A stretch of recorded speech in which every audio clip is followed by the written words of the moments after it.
going on. Whoa, and you got it right. Yeah, or wrong. Damn. Yeah, I don't know what you're doing. Equali, Brian, spawning over in the top right-hand side as our red Protoss. It is Spatz.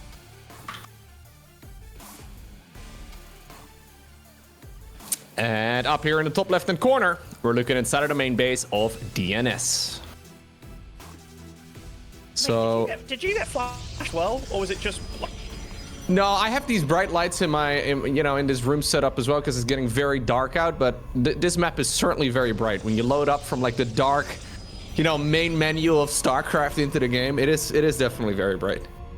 Yeah, I think of like me in my cave, like I've got a light on here, some lights on behind me, but holy crap, my eyes were not ready. And I'm looking at it now, and now I'm adjusted, and I'm like, hey, it's not that bad. You may want to lower your monitor brightness a little bit if that's the case. It was a transition. It just went poof and just owned me. Maybe I know I'm getting old, but yeah, all right. Both these. I guess all of us are.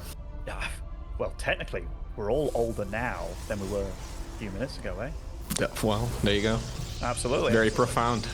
But equilibrium to start things off, and I'm just gonna roll with it, Loco. I'm a professor of English these days, and neither one of them going for any sort of low ground gateway. Granted, Protoss don't really give a damn about how far away your base is if they can warp on the other side. So neither one of them really saying, "Hey, it's a bigger map. I'm going to do that." There is no ramp at your natural, so a very mirrored game thus far with 2 gates at the top of the ramp.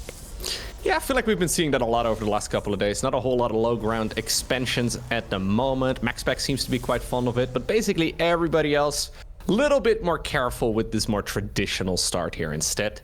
Historically speaking, apparently these two have played against each other 6 times, with Spatz actually winning 5 out of 6, which is pretty cool. It's been more than a year though since the last time they played against one another. It's been quite a while, so obviously it may not be 100% representative of where they are currently at, but it is a nice statistic. Because in my mind, and maybe I'm mistaken here, but in my mind, DnS has been a little bit more successful throughout his career. Yeah, and his career has been longer too, which is probably why. But Spatz, back when I was playing a lot of StarCraft, Spatz was one of these guys that every season you played him, he would get a little bit better. It was like he would be 5.8k. The next time you play him, he's like 5.9, 6. And now I think I've seen him recently, he's like 6.2, 6.3 or so. So he's definitely been climbing. So to hear that he does have a winning record against DnS recently, I'm not surprised, but I am impressed with the fact that that trajectory just keeps on going higher and higher. Very impressive from him. This game so far, neither one of them really opting for lots of adept shenanigans. As I say that, there are adepts going across the 12 o'clock position of the map, but DnS just went straight on through down the middle over here. Yeah, you gotta be very careful. This matchup can be over if these adepts accidentally shade in. Now that is something that the players have to deal with pretty much every single game. So that shouldn't be happening, but it occasionally does happen that probe is sleeping on the job. It is sleeping on the job. Oh no. Well, you were talking about it. They took a cheeky little route to get towards the other side of the map. It's going to be at least a handful of probes going down. I love the fact that he made the building after they were in. That was That was like me in my old age pensioner home where I'm playing against another old man. Probably. You're saying you're switching to Protoss when you're a pensioner? Is that what you're saying? Oh, 100%. I'll be in the OAP home. I'll be 70. Mana by that point will be 205. And he's still playing. Yeah, still playing. Senses depth passed. I'm like, oh dear. Quickly put down my building. It's too late, but it happened anyway. But anyway, DnS took a bit of damage there. Definitely more than he wanted to. And they've both got Blink on the go. Spatz does have a slightly higher stalker count, and he is further ahead in Blink and adding on lots more gateways as well, a bit earlier than his opponent. He's feeling feisty. Yeah, absolutely. He's ready to start bringing a hurt. Now also building a pylon on the other side of the map, just outside of DNS's vision range. Obviously, he's not fully aware of that either, but getting that pylon down here would be really nice for him, because that's going to be a good location to warp in from. We do have a couple of adepts over here in the opponent's natural right now. DnS trying to maybe mirror some of the damage that he took at home, but nothing all too crazy. No. DnS does have a few sentries to work with over here, which does allow him to constantly scout with these hallucinations and stuff, which definitely can help out for getting to find out what your opponent's up to. Because I'm looking at Spatz, and I'm looking at the probes, and he has been... Well, he's chose not to make them. And I don't think that's because he's suffering from a soon-to-be supply block. In fact, he just did a warp in just now, and the pylon will finish up with that being done. The thing is, he doesn't have too much to reinforce on this side of the map, but look at that, right into the main base here. And could he? I thought he was going to go for the pylon right before Blink was finishing. That could have also been nasty if he knew how close it was. Yeah, he obviously doesn't have that perfect vision that we do have. There's an hallucinated group of Stalkers here, which is really cute. There's also an Immortal in the mix, and it's absolutely tearing those Stalkers in red apart. Ooh, really love the hallucination, but yeah, absolutely. A lot of damage here being done, though. So many probes have already gone down. He's desperately trying to force field some of these Stalkers away. Okay, they should still be able to blink on the low ground once the cooldown is once again available. Oh, one force field here as well to try and maybe deflect some of those units that are now going to chase. But I think that's one of the best choices right now for DnS, right? I mean, he needs to get something done on the other side of the map to justify losing that many probes. Yeah, Spatz definitely got a bit eager there. Like, a couple of these blinks were like into the mineral line when the army's on the other side, and then he got caught in the force fields. That definitely sucked for him. But he's done a lot of damage, and DnS realizes, I need to be across the map right now. I have to equal this out a little bit. And I think that's a really good move by him. Luckily for him, probe count-wise, he's actually equal with his opponent, which just goes to show how much Spatz cut to get that going. And we've got a pretty equal game on our hands, which is pretty weird to say how chaotic it's been.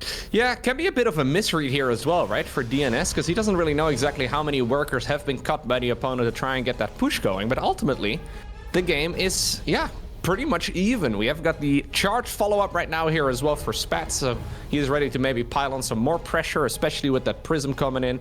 Could always warp in the opponent's main base, or obviously bring those zealots into the main army here instead. DnS decides to plant down a third nexus, which I do believe is the right choice, because this doesn't look like an army that can end the game anytime soon. No, I do like this war prism though, and it does have 2 adepts in. That can always be rather scary. DnS is the one moving up to a third base while planting that war prism on the other side of the map. I'm actually really liking DnS's position here. Like, he's kind of like Spatz feels he's forced into a very aggressive place here, but it's kind of from his own volition, if you will. Yep. And now this is absolutely Spatz's time, but those Immortals aren't shooting yet. No, he does blink though. He does get rid of the opponent's Immortal real quick, and now the 2 Immortals in red are actually fighting all of those Stalkers. Those Adepts do get a little bit of damage done on the other side of the map, but yeah, this just came down as a house of cards over here, man. Losing those Immortals, or that one Immortal, I guess. There's one more joining in. One of the red ones, okay, very exposed. This is chaotic, man. Like, there's no other word for it. Like, the way that Spatz is playing makes me feel like he either thinks he's better than DnS or significantly worse. I can't tell. Because he is playing so risky this game. Yeah. Catching DnS so off guard all the time. I understand what you mean. Some of these decisions definitely can be viewed as almost like a little bit disrespectful, right? In StarCraft 2 terms. You do get the snipe over here on another one of those Immortals, and ultimately that allows Spatz to obtain the victory. But that was some very risky decision making for sure, trying to catch the opponent off guard to the best of his abilities, and yeah, taking a lot of chances in the process. And ultimately it works out, but there's a lot of those scenarios, a lot of those situations where that can go south really easily. Real easily. Like, I think Spatz kind of got, I want to say, fortunate a few times there, because the resources lost tab, even though he killed, like, I don't know what it was, 11-ish probes early on with that Stalker attack, he lost a lot doing it.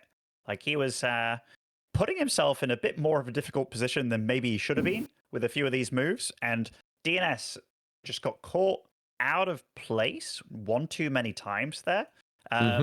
But, like, sometimes you've got to be decisive. Or when I say sometimes, you've got to be decisive in StarCraft 2. And if there's one thing I can say Spatz was that game, he was like, all right, we're going. Cutting probes, got this timing attack, let's go. Let's blink into the main, let's deal damage. And every move that he made did damage while taking a little bit, it's got to be said. But even that last fight there, just getting on top of that one Immortal and just being like, bam, we're taking it. Yeah, he made DnS sweat. Absolutely. Alrighty, so game number 2 is already loading up. Games are running very smoothly today. No delays, apparently. So we have loaded up onto Golden Aura here. This could be game number 2 in his best of 3 series. Spawning right here in the top left-hand corner. The man currently up 1-0. It's Spatz. Some very solid decision-making right there by him. Or at the very least, maybe decisive is the better word. Yeah, he was definitely that. He was definitely that. And he was leaving a lot of reactive play over to this man in the bottom right-hand side. It's our blue pro-rostered his DnS. It's always so much easier being the player that makes your opponent make moves. Like, one thing that I remember very much feeling early days in StarCraft 2, like whenever there was a patch, whenever there was something new or a new map pool, it was always the Zergs that struggled a little bit at first. Very much so because they are very much kind of honed in to playing that reactive style. Like, you know, you defend. Now, things are a little bit differently back then, well, now compared to back then, but you had players like Snoot kind of paving the way for Europeans, and he was all about the defense, and it was like, okay, there's going to be a lot of stuff that kills me until I learn how to defend it properly, but once I defend it properly, and the same applies when you have like a mirror game like that.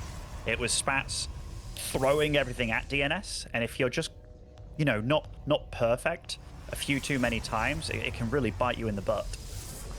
No, you're absolutely right. Generally in StarCraft, but also in basically every other strategy game, being the aggressor is a little bit easier than being the defensive player, because you're the one that the opponent has to react to, right? So the other player will have to respond to exactly what you're doing, and usually they're playing catch-up just a little bit, and it takes a lot of games in order to feel comfortable defensively.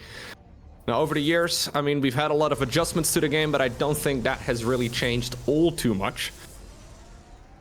Anyways, we'll see what sort of strategies we're gonna go for here in game number 2. No proxy pylons, no real shenanigans here. Both players playing this pretty respectfully so far. Yeah, they were almost mirroring one another for the first couple of minutes of the last game. Like, both started off with a Stalker and a Sentry, then it kind of deviated a bit. Spatz this time is the one that's going to be going double Adept to start things off. And both of them trying to get as much info early on as they can. And you might be like, oh, well, you don't see a lot with your probes, do you? Well, if those units aren't producing at the gateways, well, you can normally tell that something weird is going off, or, you know, how late is the warp gate. So trying to keep your probe alive for as long as possible is a big deal. And they're both very aware of what the other one's doing here. Yeah. Far. Little things as well, such as like counting pylons of the opponent is huge, paying attention to if there's a structure missing there. So at this point, both of these guys, even though they haven't seen much outside of their own base, it's also pretty obvious that there shouldn't be a lot of cheese in this particular match. I mean, we're gonna get the follow-up block as the Cybercore goes down. And this Cybercore, it'll continue building even without pylon power. So Spatz is gonna have a very hard time taking this expansion. He is. But I'm just looking at what he's been building. We have a Robo on the way and a third gateway. And DnS has chosen his tech here, which will be a Stargate. But neither player has opted for a Nexus just yet. So I don't want to think that DnS is completely going to get caught off by this, but neither player truly knows what the other one's up to. And this little block here almost works against DnS in a little bit, because he can be like, haha, I've stopped that Nexus for a long time. But it looks like Spatz doesn't really have much intention of taking it right here, right now. Absolutely, there's investment right here into something that the opponent doesn't really want to have in the first place anyways. One of the Adepts goes down. Will he be able to get that Stalker? Does not look like it, at least for the time being.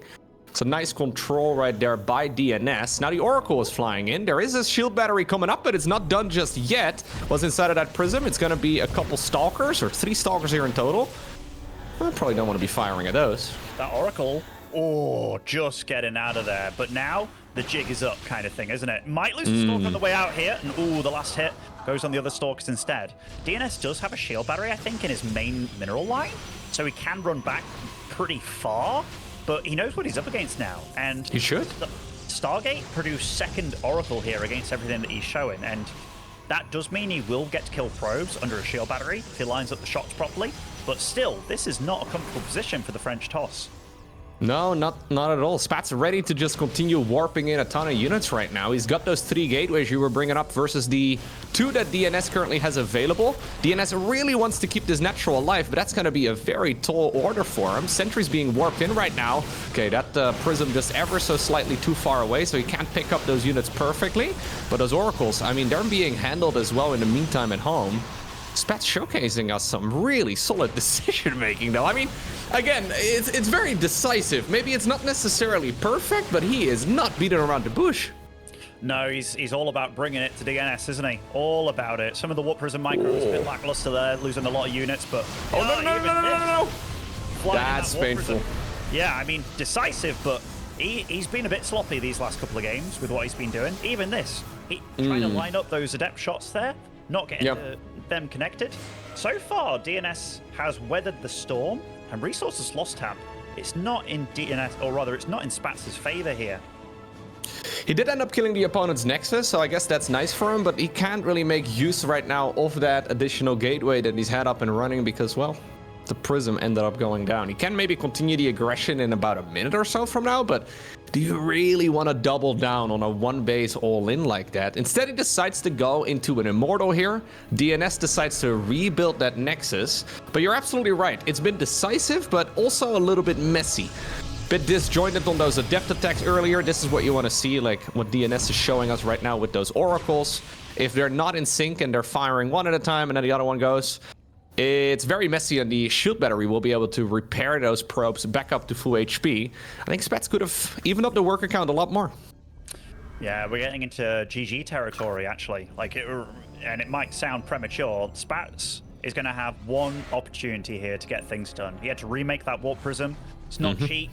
And DnS, he's pretty solidly on, setting up his second base here. I mean, if he's caught twice in a row from a kind of random attack from Spatz, he's going to kick himself. But if he does some cheekiness getting...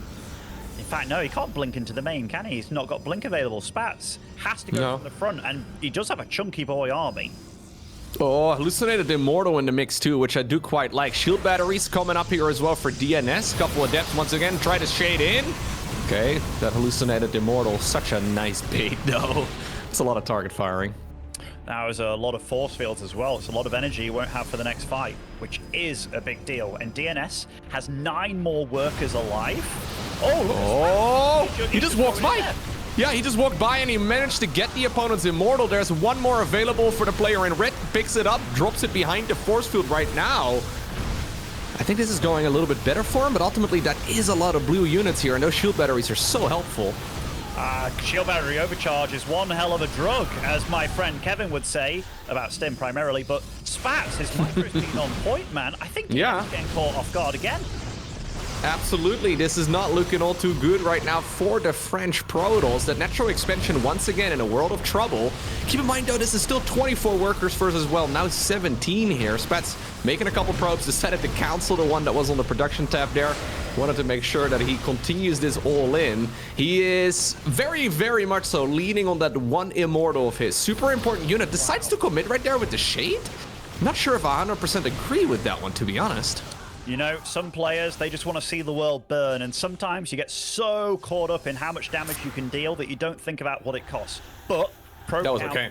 Yeah. Probe count equalized. Yeah, that wasn't too bad. Like 6 probes in this kind of game for maybe 3 Adepts at that point. Yeah, not bad for him at all. But main bases are starting to get low, and DnS feels like he needs to deal some counter damage, and rightly so. These Adepts get in again. The attacks are fairly synced up. 5 more probes bite the dust. 13 to 19 probes, 9 minutes in.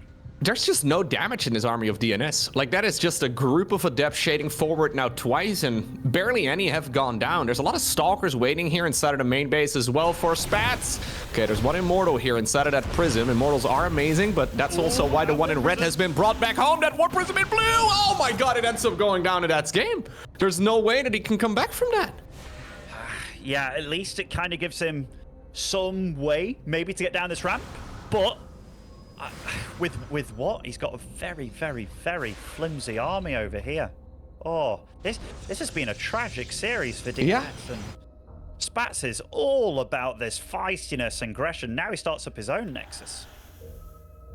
Okay, so it's basically a 5-stalker advantage right now for Spatz, which should not be something that DnS can really come back against. But the thing is, Spatz just invested his resources into that expansion of his. So I actually really like what he's doing here.